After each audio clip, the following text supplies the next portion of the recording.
Black బస్టర్లు ఎన్నో వస్తాయి, కానీ జనరేషన్లు మారిన ఎవర్ గ్రీన్గా ఉండే బ్లాక్ బస్టర్ల లిస్టులో ఫస్ట్ ఉండే సినిమా జగదేక వీరుడు అతిలోక సుందరి. సినిమా తీసే, సినిమాని చూసే విధానాన్ని మార్చిన ఈ సినిమా ఎలా పుట్టింది?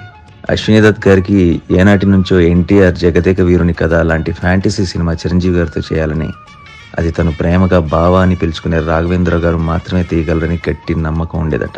సరిగ్గా ఇద్దరు తిరుమలపై ఉండగా అశ్విని దత్ గారి మనసు తెలిసిన శ్రీనివాస్ చక్రవర్తి దేవకన్య భూమి మీదకి వచ్చిన సామాన్య మానవుడు లుక్లో ఉంటేనే బాగుంటుంది, అందరూ కనెక్ట్ అవుతారని సలహా ఇచ్చారు.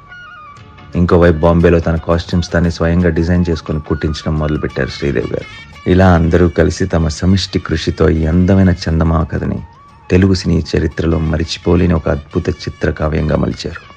చరిత్రను సృష్టించిన ఈ సినిమా ఇంత ఈజీగా అయిపోయింది అనుకుంటున్నారా? లేదు మానవ, చాలా జరిగినాయి. Stay tuned.